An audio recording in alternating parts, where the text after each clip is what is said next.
महतारी वंदन में सनी लियोनी के नाम पर राशि लेने के खुलासे पर सियासत गर्मा गई है। कांग्रेस ने सोशल मीडिया पर पोस्ट किया और पीएम आवास योजना का लाभ देने का तंज कसा। तो वहीं कांग्रेस प्रवक्ता ने महतारी वंदन योजना के नाम पर बड़े फर्जीवाड़े के आरोप लगाए हैं।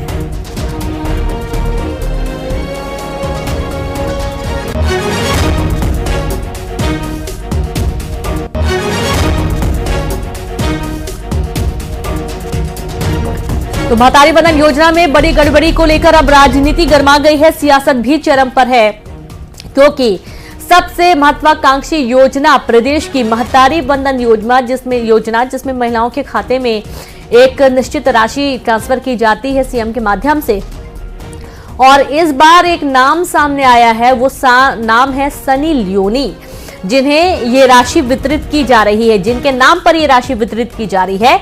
अब इस नाम के सामने आने के बाद पूरे घटनाक्रम को लेकर सियासत गरमाई हुई है, आरोप प्रत्यारोप का दौर भी जारी है। कांग्रेस ने सोशल मीडिया पर तंज भी कसा है, योजना के नाम पर बड़ा फर्जीवाड़ा हो रहा है, कांग्रेस का कहना है। महतारी वंदन योजना में गड़बड़ी पर सियासत गरमाई हुई है, सनी लियोनी के नाम पर राशि लेने का खुलासा हुआ है और कांग्रेस ने सोशल मीडिया पर तंज भी कसा। योजना के नाम पर बड़े भ्रष्टाचार का फर्जीवाड़े का आरोप भी लगाया गया। पहले दिन से ही महतारी वंदन में एक सुनियोजित षड्यंत्र किया गया।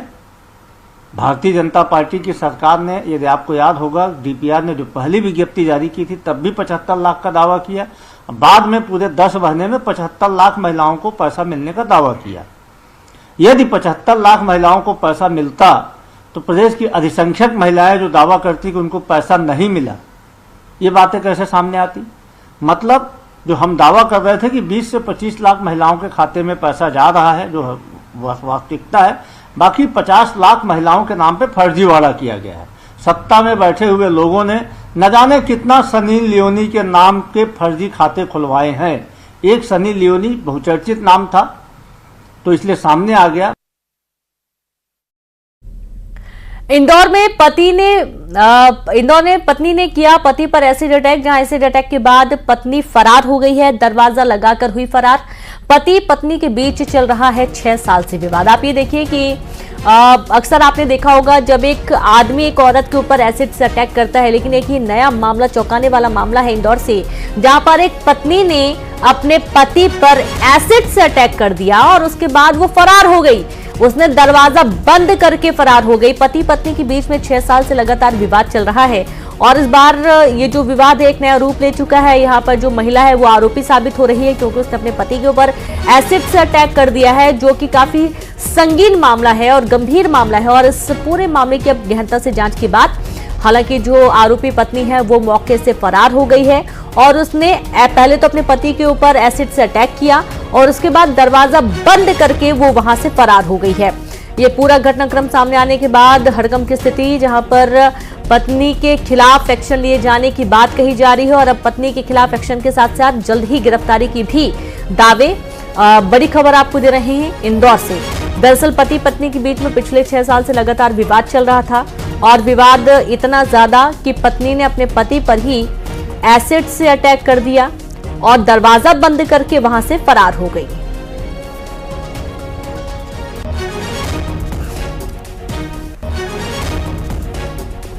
तो देखिए, यही वो पीड़ित पति है जिसके ऊपर एसिड से अटैक किया गया। हालांकि देखकर तो ये समझ में आ रहा है कि बहुत ज्यादा उसको नुकसान नहीं हुआ है, लेकिन यहाँ पर पत्नी ने भरपूर कोशिश की कि नुकसान हो, दिक्कत ज्यादा हो, परेशानी ज्यादा हो, लेकिन फिर भी जो युवक है वो बच गया है और एसिड अटैक के बाद पत्नी दरवाजा बंद करके वहां से भाग गई।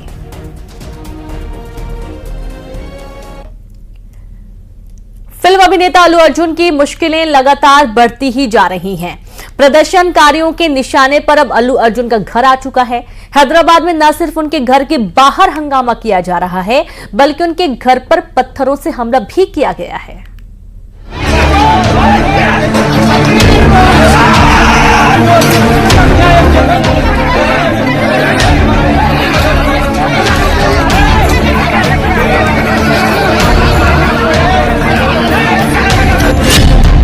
भगदड़ कांड पर हैदराबाद में घमासान।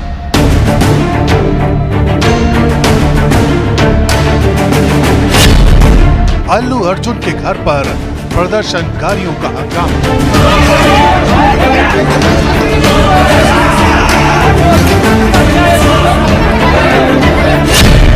जुबली हिल्स में उग्र हुए प्रदर्शनकारी।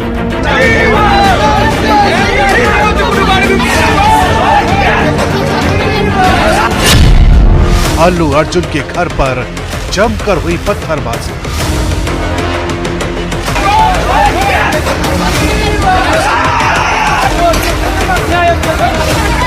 पुष्पा 2 की लॉन्चिंग के दौरान संध्या थिएटर में हुई भगदड़ अल्लू अर्जुन के लिए लगातार मुसीबत बनती जा रही है। ये तस्वीरें जुबली हिल्स इलाके की हैं, जहां मौजूद अल्लू अर्जुन के घर पर प्रदर्शनकारियों ने जबरदस्त बवाल किया।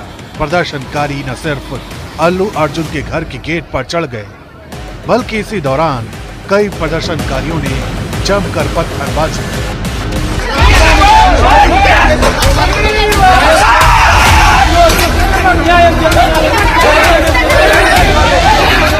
विरोध जताने के लिए लोगों ने अल्लू अर्जुन के घर पर टमाटर भी फेंके। इस हंगामे और बवाल के दौरान अल्लू अर्जुन के घर को अच्छा खासा नुकसान पहुंचा।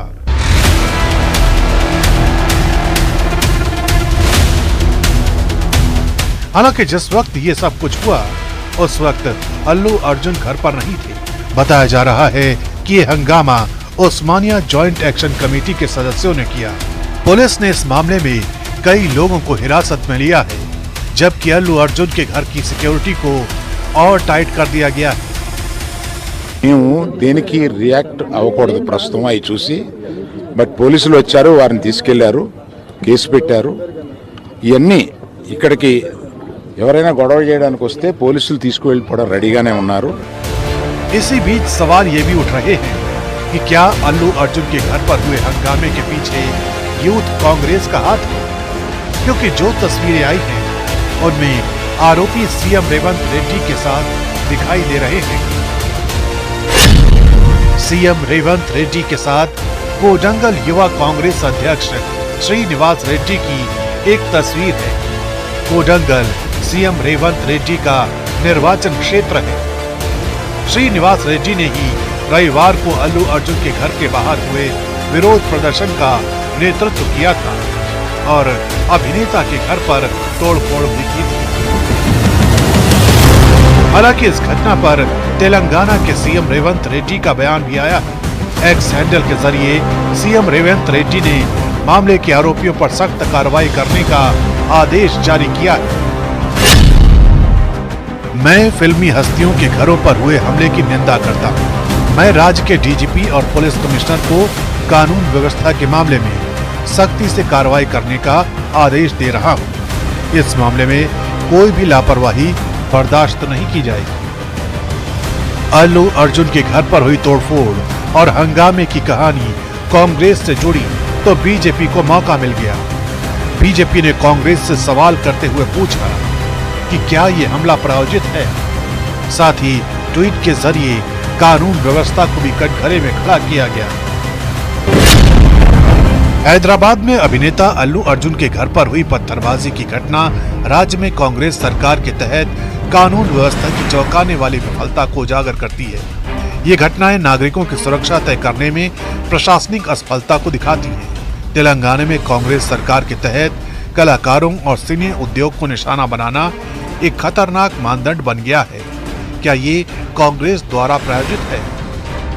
बीजेपी आईटी सेल के प्रभारी अमित मालवीय ने भी अल्लू अर्जुन के घर पर हुए हमले को लेकर तेलंगाना की कांग्रेस सरकार पर सवाल उठाए हैं।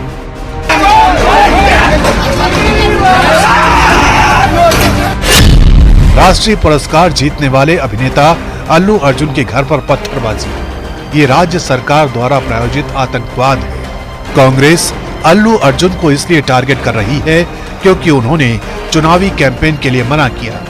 उन्हें उस अपराध के लिए गिरफ्तार किया गया जो उन्होंने किया ही नहीं। ये कांग्रेस पार्टी की सोच दर्शाती है, जिसमें कांग्रेस पार्टी कलाकारों के खिलाफ गुंडागर्दी करने का प्रयास करती है। बीजेपी के आरोपों पर कांग्रेस का भी रिएक्शन आया है। कांग्रेस के मुताबिक राज्य सरकार का इस मामले से कोई लेना देना नहीं है। नहीं, कांग्रेस का क्या लेना देना है? पुलिस ने गिरफ्तार किया है, जांच होना चाहिए। हमें इसका निंदा करते हैं। एक बात है, सरकार हो तो जरूरी है कि सरकार का हिस्सा हो। अब दिल्ली में केंद्र सरकार है, लॉ एंड ऑर्डर केंद्र सरकार के पास में है, तो जितना यहाँ पर गलत काम हो रहा है, क्या केंद्र सरकार ही जिम्मेदार है? तो यह कहना गलत है।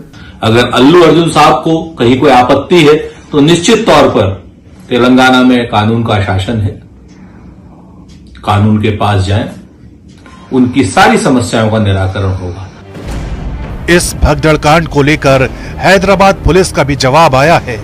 हैदराबाद पुलिस के मुताबिक अल्लू अर्जुन को संध्या थिएटर जाने की इजाजत नहीं दी गई थी। पुलिस ने हादसे के वक्त का सीसीटीवी फुटेज जारी करते हुए अल्लू अर्जुन के उस दावे को गलत बताया है, जिसमें अल्लू अर्जुन ने कहा था कि वो हादसे के तुरंत बाद वहां से निकल गए थे। लेकिन पुलिस का दावा है कि बार बार अनुरोध करने के बाद भी वो तुरंत बाहर नहीं गए थे। भगदड़ कांड से जुड़ी ये कहानी और आगे ना बढ़े, इसको लेकर अल्लू अर्जुन ने भी अपने फैंस से शांत रहने की अपील की है। मैं अपने सभी फैंस से अपील करता हूं कि अपनी भावनाओं को जिम्मेदारी से व्यक्त करें। ऑनलाइन और ऑफलाइन दोनों तरह से किसी भी प्रकार की अपमानजनक भाषा या व्यवहार का सहारा न लें। फिलहाल अल्लू अर्जुन के लिए चुनौतियां बनी हुई हैं, क्योंकि उन्हें न सिर्फ कानूनी मुसीबतों का सामना करना पड़ रहा है, बल्कि उनके घर को भी निजी तौर पर टारगेट किया जा रहा है।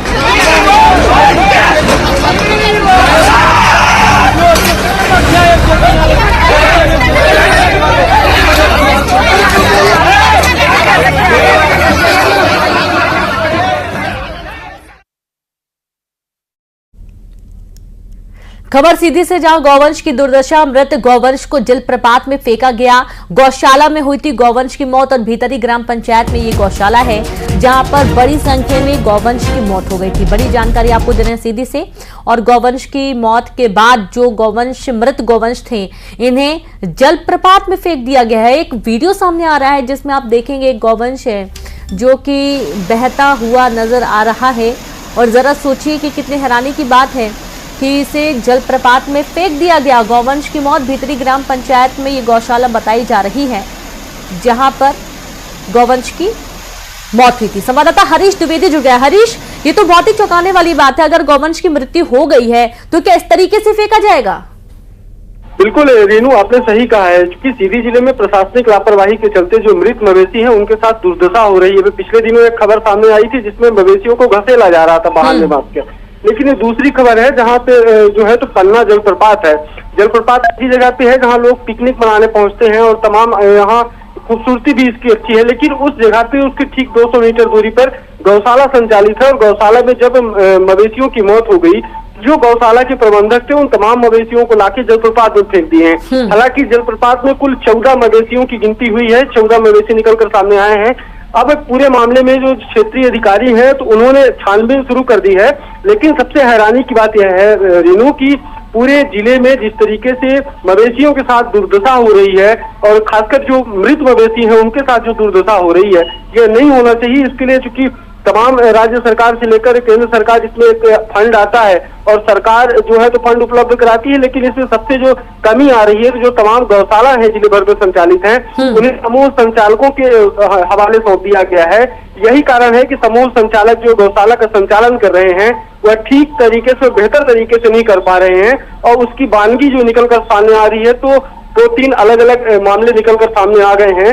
तो उसको बिल्कुल कहा जा सकता है कि बड़ी लापरवाही है एक प्रशासनिक जो मवेशियों के साथ ही बड़ी दुर्दशा करा रहे हैं। रीनू जी बिल्कुल, बहुत शुक्रिया आपका जानकारी के लिए। और इस तरीके से बहुत बड़ी प्रशासनिक लापरवाही भी कहेंगे जहां पर भीतरी ग्राम पंचायत में ये गौशाला है जहां पर गौवंश की मृत्यु हो गई और उसके बाद गौवंश के जो मृत है उन्हें फेंक दिया गया जलप्रपात में। और जरा सोचिए कि इस तरीके से जो तस्वीर निकलकर सामने आ रही है इसमें कितना चौंकाने वाली बात है कि इन्हें सही तरीके से बॉडी को डिस्कार्ड करने के लिए व्यवस्था नहीं है। कहां लेकर जाना है, कैसे पूरी व्यवस्था बनाई जा रही है, इसको लेकर कई सारे सवाल अभी भी बने हुए हैं। और खबर ब्राजील से दिल दहला देने वाला एक वीडियो सामने आया है, जहां वीडियो में एक पुल ढहता हुआ दिखाई दे रहा है। ये पुल उस वक्त ढहा जब काउंसलर पुल के पास आई दरार का वीडियो बना रहे थे और इसी दौरान पुल गिर गया। जानकारी के मुताबिक इस हादसे में कई लोग घायल हो गए हैं। आप ये देखिए कि पुल के आसपास लोग मौजूद थे, पुल में मौजूद थे वो लोग, और इसमें जो दरार आई थी इसका युवक वीडियो बना रहा था और इस वीडियो के बनाते बनाते ही जो पुल है वो पूरा गिर पड़ा। तस्वीरें आप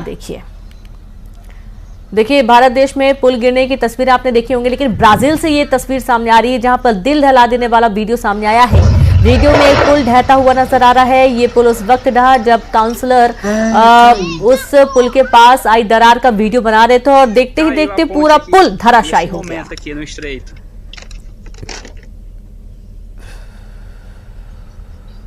ponte caiu aqui, tinha uns caminhões em cima aqui। Kashmir समेत पूरे उत्तर भारत में कड़ाके की ठंड पड़ रही है।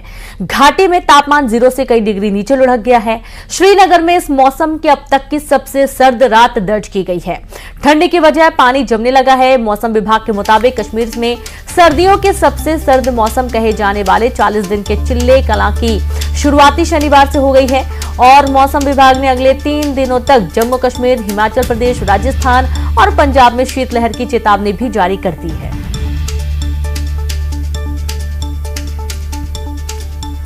तो देखिए पूरे उत्तर भारत में इस वक्त कड़ाके की ठंड पड़ रही है और बहुत ही खूबसूरत नजारा जरूर आपको नजर आ रहा है, लेकिन कुछ इलाके ऐसे हैं जो कि बहुत ज्यादा प्रभावित हो रहे हैं, जहां पर बर्फ की मानी बरसात हो रही है। तस्वीरें आप देखिए बहुत ही खूबसूरत और मनमोहक नजारा आपको नजर आएगा, लेकिन यहाँ पर किस तरीके से लोग जीवन यापन कर रहे हैं ये भी सोचना होगा। ठंड की वजह से पानी तक जमने लगा है और अपने यूज के लिए भी पानी लोगों को नहीं मिल पा रहा है। जो झरने हैं वो भी पूरे जम चुके हैं, जो ऊपर से पानी गिर रहा है वो भी बर्फ के रूप में गिर रहा है। और ये देखिए बहुत ही खूबसूरत तस्वीर आपकी टीवी स्क्रीन पर उत्तर भारत में इस वक्त कड़ाके की सर्दी पड़ती हुई दिखाई दे रही है।